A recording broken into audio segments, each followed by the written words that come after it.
Hello दोस्तों, नमस्कार। मैं डॉक्टर मनीष सर अपने चैनल में आपका स्वागत करता हूं। आइए दोस्तों, देखते हैं आज एक नई हेडिंग, धारावाही चालक के कारण उत्पन्न चुंबकीय क्षेत्र। ठीक है, धारावाही चालक के कारण उत्पन्न चुंबकीय क्षेत्र, जिसे बायो-सेवर्ट नियम भी कहा जाता है। तो यहाँ पे हम लोग एक तार ले रहे हैं जिसमें धारा फ्लो होगी, वह धारावाही चालक का काम करेगा। ठीक है, तो यह हमने एक तार लिया जो एक धारावाही चालक का काम करेगा। इसमें जो है धारा आई फ्लो हो रही है, यह आपका है धारावाही चालक। धारावाही चालक, ठीक है। इसमें धारा आई फ्लो हो रही है, बह रही है इसमें धारा आई। अब हमें आर दूरी पर इस धारावाही चालक से आर दूरी पर एक पॉइंट हम ले रहे हैं, एक बिंदु ले रहे हैं पी। आर दूरी पर एक बिंदु क्या रहे हैं, पी ले रहे हैं हम यहाँ से। हाँ, यह आर दूरी है, यहाँ पर एक बिंदु पी है जहाँ पे हमें चुंबकीय क्षेत्र की तीव्रता निकालनी है, डेल्टा बी का मान निकालना है। ठीक है, तो इस धारावाही चालक के कारण बिंदु पी पर कितना चुंबकीय क्षेत्र होता है, यह हमें ज्ञात करना है। ठीक है, इसके लिए हम तार का एक छोटा सा पार्ट ले रहे हैं, छोटा सा हिस्सा ले रहे हैं, जिसे डेल्टा एल। ठीक है, इस तार का एक छोटा सा हिस्सा ले लिए जिसे हमने क्या कहा, डेल्टा एल। ठीक है, इस छोटे से हिस्से डेल्टा एल के द्वारा, इस छोटे से हिस्से डेल्टा एल के द्वारा जो पॉइंट पी है वह कितना एंगल बन रहा है, थीटा। इस छोटे से हिस्से डेल्टा एल और दूरी आर पर स्थित बिंदु पी, ठीक है, के बीच का कोण कितना है, थीटा है। ठीक है, अब हम जो है मान देखेंगे कि बिंदु पी पर उत्पन्न चुंबकीय क्षेत्र कितना होगा। तो वैज्ञानिक थे बायो-सेवर्ट, उन्होंने प्रयोग के द्वारा बिंदु पी पर उत्पन्न होने वाले चुंबकीय क्षेत्र के मान की गणना किया। ठीक है, तो जब किसी चालक तार में धारा प्रवाहित की जाती है, ठीक है, जब किसी चालक तार में धारा प्रवाहित की जाती है तो उसके चारों ओर एक चुंबकीय क्षेत्र उत्पन्न हो जाता है। यह एक चालक तार है जिसमें धारा आई प्रवाहित हो रही है, तो इस तार के चारों तरफ एक चुंबकीय क्षेत्र उत्पन्न होगा। ठीक है, यहाँ पे चुंबकीय क्षेत्र की दिशा क्या होगी, तो यहाँ पर चुंबकीय क्षेत्र की दिशा अंदर की तरफ होगी। उसको कैसे दिखाएंगे, क्रॉस से दिखाएंगे चुंबकीय क्षेत्र की दिशा। फिर यहाँ पूछा जाए चुंबकीय क्षेत्र की दिशा क्या होगी, तो यहाँ पर चुंबकीय क्षेत्र की दिशा जो होगी वो बाहर की तरफ होगी। ठीक है, चुंबकीय क्षेत्र की दिशा कहाँ होगी, यहाँ पे अंदर की तरफ होगी और यहाँ पे बाहर की तरफ होगी। ठीक है, जिसको डॉट से दिखाया जाता है। तो यहाँ पर जो डेल्टा बी दिशा जो होगी चुंबकीय क्षेत्र की, वह बाहर की तरफ होगी और यहाँ पर चुंबकीय क्षेत्र की दिशा अंदर की तरफ होगी। ठीक है, यहाँ पर चुंबकीय क्षेत्र की दिशा अंदर की तरफ चला जाएगा, हम नियम लगाएंगे। ठीक है, स्क्रू का नियम लगाएंगे, धारा ऊपर जा रही है, धारा कहाँ जा रही है, ऊपर फ्लो हो रही है, तो बिंदु पी पर क्या होगा चुंबकीय क्षेत्र की दिशा, तो अंदर की तरफ होगा। ठीक है, यहाँ पर हम एक बिंदु पी डैश मान ले रहे हैं, यहाँ पर क्षेत्र की दिशा क्या होगी, तो जब यहाँ धारा ऊपर जा रही है तो बिंदु पी पे अंदर की तरफ है, तो ऐसे मोड़ेंगे तो बाहर आएगा। ठीक है, तो यहाँ पे बिंदु पी डैश पर कहाँ होगी, बाहर की तरफ होगी। बिंदु पी डैश पर, ठीक है, चुंबकीय क्षेत्र की दिशा बाहर की तरफ होगी, जिसको डॉट से हम लिख दिखाते हैं। और बिंदु पी डैश पर चुंबकीय क्षेत्र की दिशा बाहर की तरफ और बिंदु पी पर चुंबकीय क्षेत्र की दिशा अंदर की तरफ होगी। ठीक है, पेज के नियम से, पेज के नियम से हम ज्ञात करते हैं। ठीक है, ये तो आप देख रहे हैं कि जब किसी चालक तार में धारा प्रवाहित की जाती है तो उसके चारों ओर एक चुंबकीय क्षेत्र उत्पन्न होता है। यह हमें ओस्टेड के प्रयोग से ज्ञात हुआ है। फ्रांस के वैज्ञानिक बायो और सेवर्ट, ठीक है, फ्रांस के वैज्ञानिक बायो तथा सेवर्ट ने 1820 में, 1820 ईस्वी में अलग अलग धारावाही चालकों द्वारा उत्पन्न चुंबकीय क्षेत्र का अध्ययन किया। ठीक है, 1820 में फ्रांस के वैज्ञानिक बायो और सेवर्ट ने अलग अलग धारावाही चालकों द्वारा उत्पन्न चुंबकीय क्षेत्रों का अध्ययन किया और इस प्रयोग के आधार पर उन्होंने यह पाया कि किसी धारावाही चालक के लघु अवयव, यह जो धारावाही चालक है यह इसका एक लघु अवयव, यह लघु अवयव एक छोटा सा पार्ट, एक छोटा सा हिस्सा जिसको हमने डेल्टा यल से लिया है, यह स्मॉल एलिमेंट डेल्टा यल, इसी धारावाही चालक के लघु अवयव डेल्टा यल के द्वारा, ठीक है, इस लघु अवयव डेल्टा यल के द्वारा उत्पन्न चुंबकीय क्षेत्र में किसी बिंदु P पर, देखें यहां पर, उत्पन्न चुंबकीय क्षेत्र में किसी बिंदु P पर क्षेत्र का मान जो डेल्टा बी होगा, क्षेत्र का मान डेल्टा बी, वह निम्न कारक पर निर्भर करेगा। वह डेल्टा बी किस किस कारक पर निर्भर करेगा? तो बायो और सेवर्ट ने प्रयोग द्वारा क्या पाया कि किसी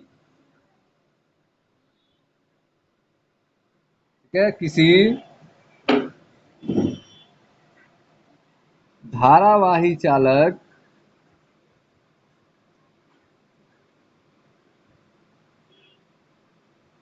का लघु, ठीक है, छोटा लघु अवयव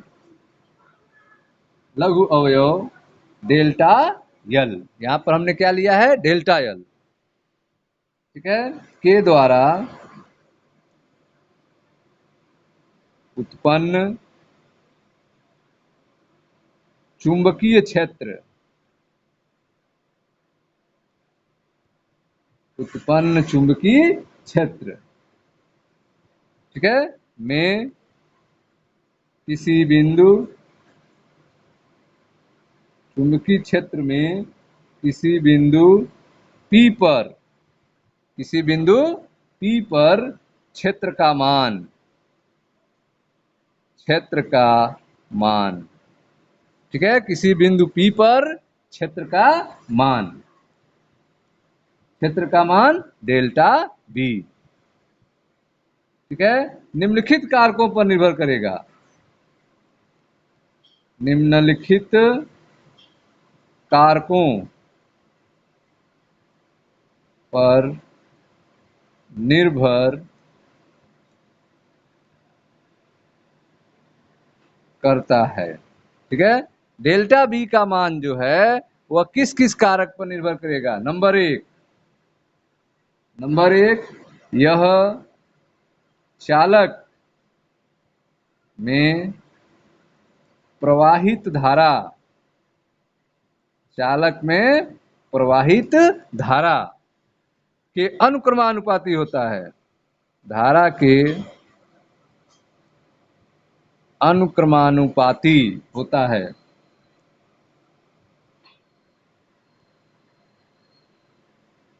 ठीक है, जो चुंबकीय क्षेत्र डेल्टा बी होगा वह धारा आई के क्या होगा? अनुक्रमानुपाती होगा।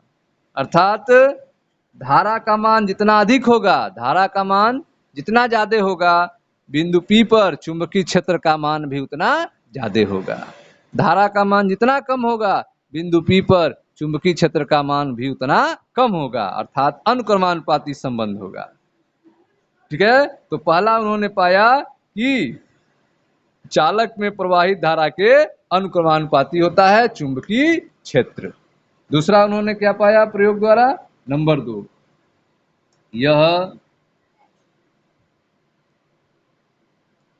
यह चालक के उस अवयव की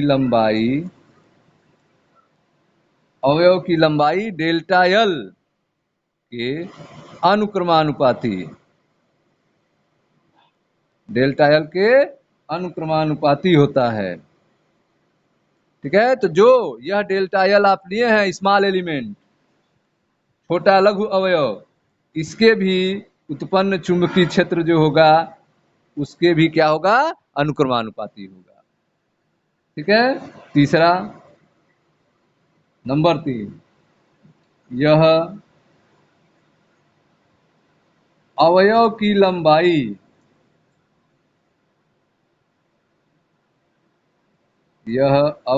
लंबाई तथा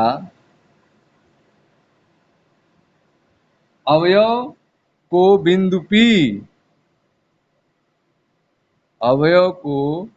बिंदु P से मिलाने वाली रेखा, बिंदु P से मिलाने वाली रेखा, ठीक है, रेखा के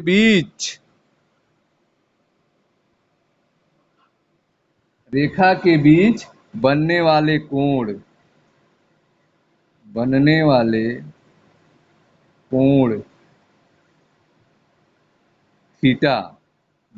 कोण थीटा, की जया मीन्स क्या होता है, साइन थीटा। जया मीन्स क्या होता है, साइन के अनुक्रमानुपाती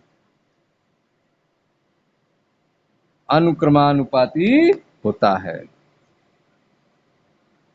तो आप देख रहे हैं कि यह जो है चुंबकीय क्षेत्र डेल्टा बी, वह अवयव की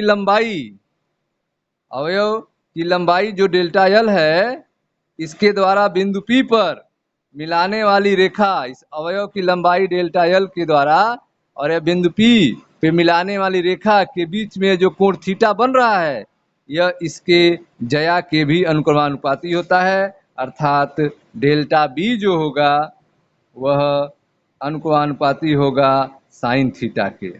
डेल्टा बी अनुक्रमानुपाती होगा साइन थीटा के। ठीक है। तो अब चौथा नंबर 4, यह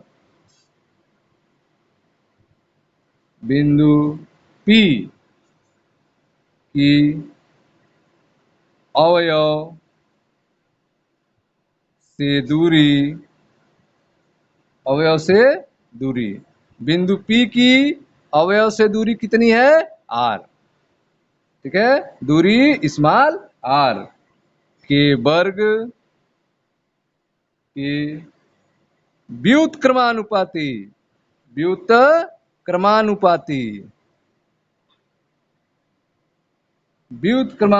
होता है।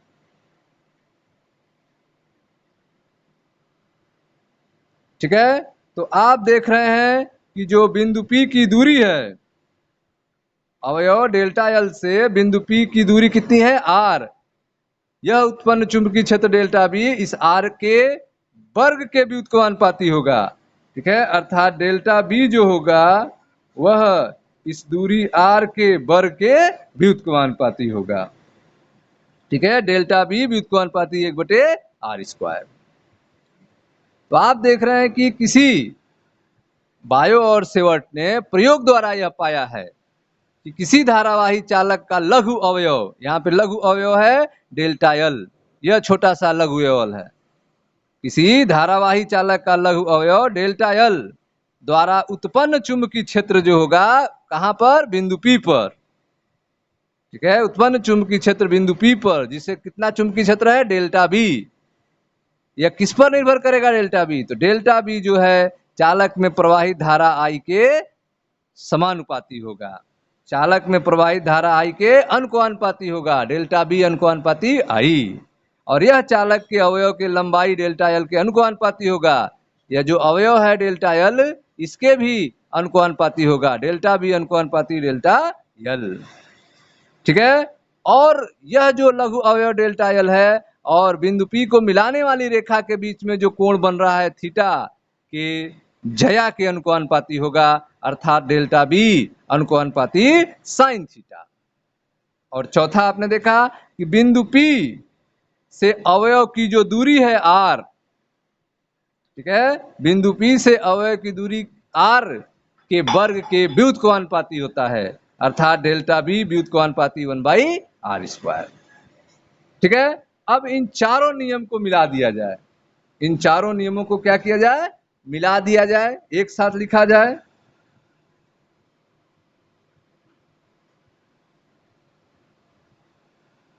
तो आपका हो गया डेल्टा बी।